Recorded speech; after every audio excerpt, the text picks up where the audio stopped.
fuudhee deemnee jiddu namni suuraa ija qabatanii deemanii malee namni jiru magaalaa kana keessa ni beektaa? Maal ta'e? Fireendi raajuudhaa manatti itti geessee faawa tumsiisee kun yookaan ajanii namni bakkaan deemu suuruma sanatti ija qabatanii namni walleen laalu jira na barbaadu jiranii si'a namni kan bira dhaabbatu nagara kana hin beeku bakka hin beekne gidduu. Dubatti immoo sodaattee duba deeftee na cinaa. Sodaalee akka miidha fakkeenya amma dhumatti keessa bakkaan kaa'udha beektu nama na jala godhee zaati dunya fur namni na godhe na jala nama godhe barbaree fi akka nama ciidii tumee garbuu tumeetti akkasitti tumte ibsaa miti haadha mana isaati. Assalamu alaikum warahmatullahi wabarakatuh. Kabajamtootaa fi hordoftoota keenya kunuugaa dhufnee deebinee jirra. Salaamtaa gaafadha. Assalamu alaikum warahmatullahi wabarakatuh. Hordoftoota kabajamtoota keenya deebinee dhufnee jirra. Araanta nagaa akkuma beektan ibsaa wajjin argamna. Asumaanuu ibsaa kana naa galatoomfadha. Atillee asumaananillee galatoominsiinja. Arraas waan inni qabatee dhufe waliin kan daawwannu taanu faana tura. Akkuma kalee sinjeessanillee gaammoo har'a hanqadheetiin jira. Raajuun na barbaadu jira. Bakka deemu na jala dhaabbataa nama olleen dhugaadhaa inni magaalaa guutuu bitee jira. Kana walleen dhugaa warra inni naggoodee kanaatu na jala dhaabbachuu jira. Kanaafuu ammoo ibsa daaddeetiin akkaan kalee dhugaadhaa qomma dhiibee sibiraan jira sinjeessanii miti sodaaddeetiin ibsa daaddee dhufee jira. Duba kana naa qabattee dhufte. Sodaachuu kan naa himuu dhufte maal naa himuu dhufte kalee qomma dhiibaan taleen nan geessine. Dhugaa wanni nu qaama inni nuti na jala dhaabbachuu fakkeenyaaf dhugaadha isaatiin ibsaatiitu itti geesse jaanii walleen dhugaa namaatu itti himeensa. Zaafii yeroo bakka yeroo itti geessan hunda itti himanii kanarra dhaabbatee jechuudha. Bakka obaran wanni siin jechuu barbaade dhugaadha kaleellee sibiraan jiraan siin jee ammoo wanni kan maanta akkaan si jalan jirre wanni na godhu jiru. Raajuun zaati iddoo mi'a furgaa inni beektaa hojiin qabu fi makiinaadhaan olii gaddeemaa mire akkuma makiinaan olii gaddeemu sanitti namni cufa natti ajajee namni cufti zaati iddoo mi'a fur akkuma inni makiinaan olii gaddeemu sanii waliin nama waa inni fuudhee deemuu ni bakka inni fuudhee deemnee jiddu namni suuraa ija qabatanii deemanii malee namni jiru magaalaa kana keessa ni beektaa? Maal ta'e? Fireendi raajuudhaa manatti itti geessee faawa tumsiisee kun yookaan ajanii namni bakkaan deemu suuruma sanatti ija qabatanii namni walleen laalu jira na barbaadu jiranii si'a namni kan bira dhaabbatu nagara kana hin beeku bakka hin beekne gidduu. Dubatti immoo sodaattee duba deeftee na cinaa. Sodaalee akka miidha fakkeenya amma dhumatti keessa bakkaan kaa'udha beetiin jiranii. Haa inni sodaaddeettee duba na himachuu dhufte kan hin gammachuu kaameraa nu haa'ee raajuu dabbira na geessu deemte jaa haasa'u jiruma. Akkaan juusanii miti ammoo bakka isaan nama bira dabee jira maaliif magaalaa taraan irra beeku nama cufana jala jaaree fi silaa natti mul'atu immoo nama inni natti argee jitu zaati iddoo afur na barbaadu jira kanaaf amma nama tokkoo ta'ee magaalaan tun guutuun fakkeenyaaf gizeenii fi natti irratti as deebitaree haa maaliin godhuu danda'a akkaan itti bobbee galuu immoo laaleetiin jirani. Hanga amma duraan dhiiransisee ati amma dhiiraanti. Maaliif dhiirti beekadhu yoo namni leenci jaan beekadhu dhiirti tun leenci.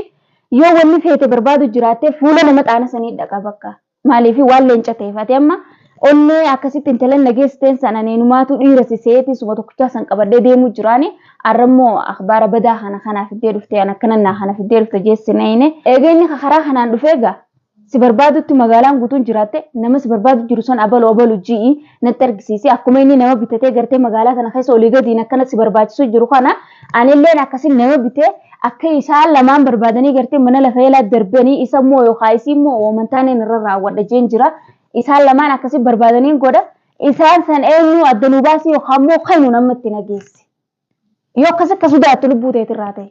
Wallahi maashaallah dhugaa kee ammoo galatoomi wallahi billahi hedduu takka maaliif jennaan amma jechaan amma irra na barbaadu jiranii fakkeenyaaf galaa bobbaa wallaalee siinjuu kanarra fakkeenyaaf isiin tun akka minaafa dooddi moohina dooddu waan duratti kan si gaafadde malee. Hayi maaliif naan achi deemu jirtaa meeti?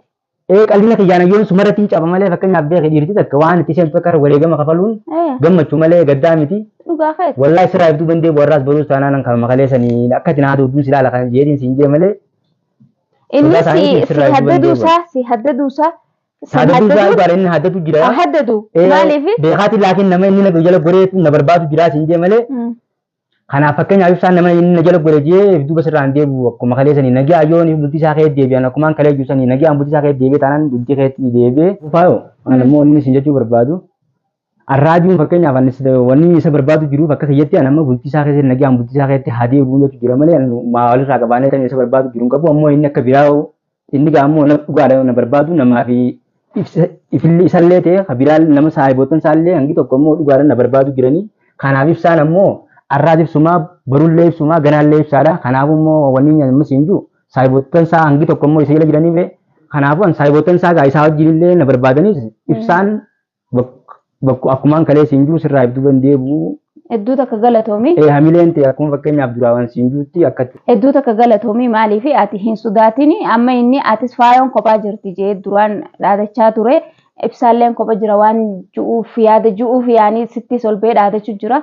Amma immoo saayibban isaanii saayibba isaa yaanii ka duraan gartee wajjin kaa yaanii hariiroo qabanii ammaan tana ol bahanii viidiyoo ammaan dura maree gartee miti viidiyoo namni na cinaa hin jiru saniif akkana na godhu jira jee dubbadde san irratti dhaabbataniiti viidiyoo san laalanii natti dirmatanii ammaan tana gaa isallee baasuudhaaf jala jiranii anillee nama immoo hanga tokko jala godheetiin jira humaa takka yaadini wanni si godhu takka hin jirtu ati immoo narraa iftuuba hin deebiin siin jaayibsa. Kanam bool dhiirti bar dhiira jechuun fakkeenyaaf waan takka irratti wareegama kafaluu qabdi malee dhiirti dirree lolaa namaa wajjin deeyitee fakkeenyaaf namarraa iftuuban deebitu kanaaf ammoo har'aajuu akka biraatti isa barbaadutti hin jiru. Lola biraa kan inni isa barbaaduuf isin qabu ammoo nagaan bultii ta'eetti akka nagaa inni bultii isaa ka'ee deemuun barbaada.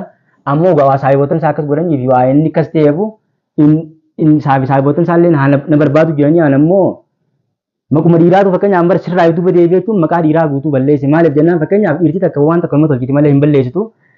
Isaatu nama wajjin na barbaadee nama sanii waan godha jee irra yuutuubaa deebi'ee taanaan dhiirti fakkeenyaaf xiqqaatullee waan ta'een akkatti tolchuu qabdi malee balleessuu qabdu mire kanaaf ammoo inni gaala. Nama ooni fi filletti mul'achuu baadhee nama itti godheetiin laakii waan kana keessaa isa baasallee jiru inni yaade. Anammoo nama sanii wajjin ta'etu makka inni nagaan bultii isaa ka'ee deebi'uun godha. Kanaaf har'aas.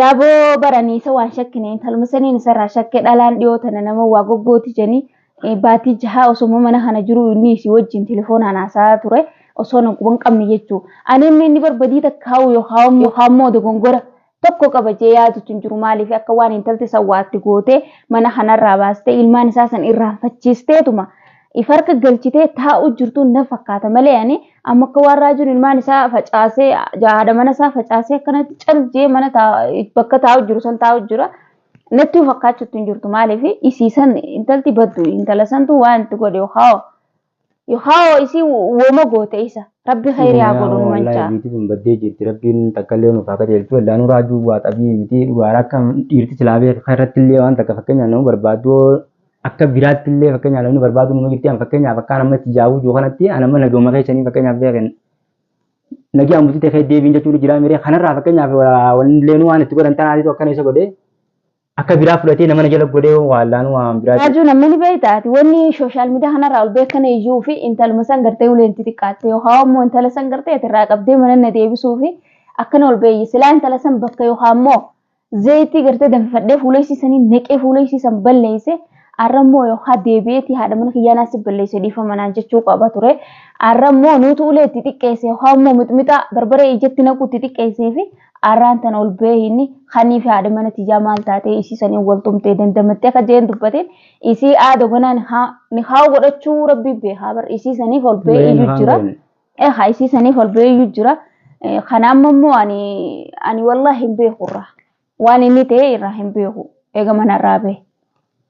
Gabaabdumatti ummati waan isin jiru gaara san jee jira inni nu anis fakkeenyaaf beekan maraajuun. Isii miti fakkeenyaaf isaa fuudhee mana itti geesseera fakkeenyaaf ana gonii sanillee fakkeenyaaf wanni irratti taa'ame dhaadannoo isiin fakkeenyaaf ja'a 24 dhaadatu intala dhalaatii fakkeenyaaf isiin san tasilaa inni ni kaa'u odoon godhatiin akkanatti fakkeenyaaf jaarsa jettee hollatu tun raafuu danda'u ati kan fakkeenyaaf haala ilmooti jettee raafuu dandeessu. Egaa isiin aada kan godhatiin ni jaaladha jettee akkanatti dubbii biraa godhu jirti ani yoo ta'e ilmaan lamarraa qabdu ayyee akkamittiin raaqtochuu dandeef akkas godhatti isii yoo kophatti fudhatiin jettee lolu jirti ammallee atillee hojjetumte jettee maqaas balleessu jirti.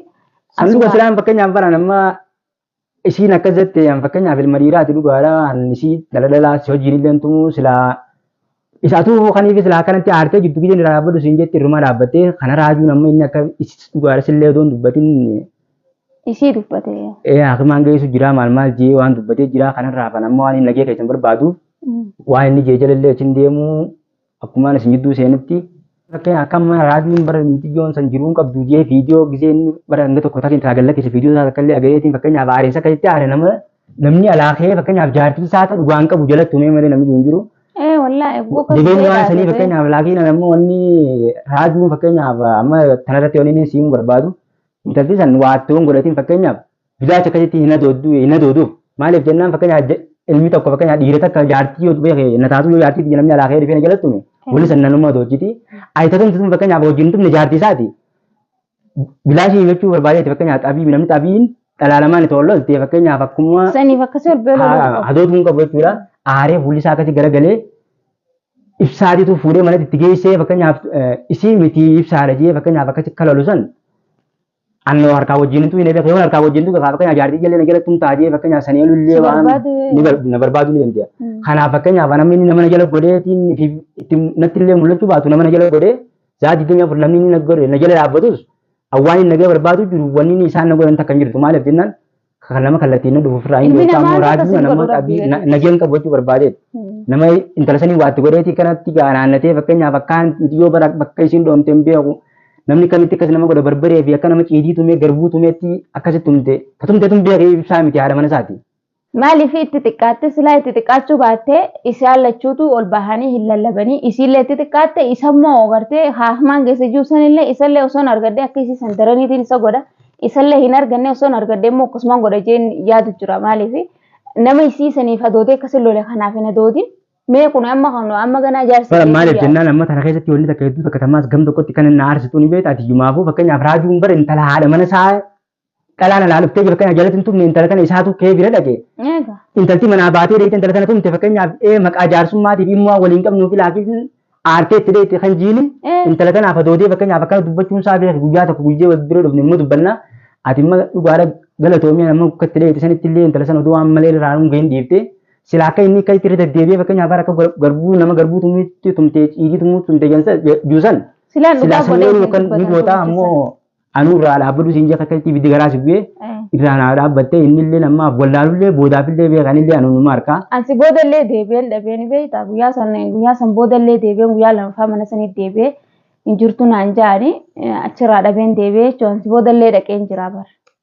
Kanaaf ibsaan fakkeenyaaf hanga danda'amutti arraas boruus suma biraan jira akkuma siin juusanii hin jijjiiramu ibsaan kanumaati beektu. Ibduuban deebiin ammoo nagaan raajuun bultii isaa keessatti deebi'ee nagaan ammoo bultii keetti hin deebi'oo jee. Amma gara alhamdulillahi magaalaan guutuun cinaa jirti. Si qofaamtee illee hedduu tokko galatoomi saayibban isaa kan inni maallaqaan bitate malee namni hedduun takka wallaahi kaameeraa seenuu. Mootummaan isaa sanuu fakkeenyaaf baruu qaanfachuu takkisee gaafa nageenyi sin jidduu deefi maaliif jennaan fakkeenyaaf biyya kanarra wallabdanii achiin hin hafu inni ni deebi'a bultii isaa keessatti tolaan deebi'ee fi nagaan deebi'ee raajuun nama deebi'e bultiin isaa tanuma duraatiitu isaaf bultii. Saayibottan isaatis ammoo baruu laakiin akka itti dubbatan dhabanii kanaafuu ammoo wanni siin juu ati laakiin jajjabaadhu hin aarinii namaan na bira hin jirre jettee wanni isaan kanatti fakkeenyaaf isiin irra kanatti irra dhaabbattee irra dubbachuu jirtu namaan na bira hin jirre maal waan jiru kanaaf isiin ammaan tana kanatti hafuu didde malee silaa ulee takkitti isin biraa wajjin dabartuu kanaaf ati waa'ee namaa niin qabaa arraas baruuf taanaan ji malee namni na bira hin jiru hin jiru. Amma alhamdulillahi namni hedduu na cinaa amma nama hedduu bahee maaliif namni dur wajjin isaa wajjin turanii amma garuu haala dalagaatiif adda bahanis arraan tana video nati dalaydi sun hedduu takka nu mararte janii dhufanii faayoo si cinaa jirra humaa if duban deebiin naan janii hedduu takka haa galatoomanii ijoolleen teenya Oromoo atilleen hedduu takka galatoomis siin jaa maaliif ani nama ammallee kaameraan wajjin seenuun hin qabne malee kaameraan wajjin seenne hedduun qaba lafarraa maaliif akkana kophaati jedhama deemuumti hedduu takkaan qaba maaliif inni amma nama if cinaan qabdu jenna tuffatu san immoo nama hedduu takkaan qaba. Innillee namni okkotee kana barumsi barbaadu ta'e laala mara ati jimaaf wani na arsu raajuun fakkeenyaaf beeka isaaf wanni kun tola isa fakkaatee tuma haaru jira ji anaannachuun dala irraa ka'itti anaannatee fi si biraa mul'achuu kanaa wajjin ammoo namni fakkeenyaaf dubbii inni beeka abbaa dhimmaati waan ta'eef innillee yoo fakkeenyaaf aaratti illee fudhate namni sanoo waan inni yuusan saddagee fakkeenyaaf ibsaan barbaanna jedhanii harakaata godhan malee ibsaan hin jijjiiramuu kanuma kaleetti beektu sanii rakkoo fi balloo keessatti si biraan jiraa. Tuwaale Oromoon teenya balloodhaa hedduudha haa galatoomtu. Kanaaf waliin ansiinjuu waan takka sodaatanii arraas baruus taanaan raajuu nagaan guyyaan bultii isaa keessatti deebi'aa ammoo tanama alatti hafti. Kanaafuu waan biraa takka waa'ee raajuu irraa ammoo wani siinjuu jirtu. Hordoftootaa fi kabajamtoota keenya wanni arraan tana daleen kana fakkaata hanga viidiyoo biraa qabannes ni deebinutti nagaan turaa siniin jenna baay'ee.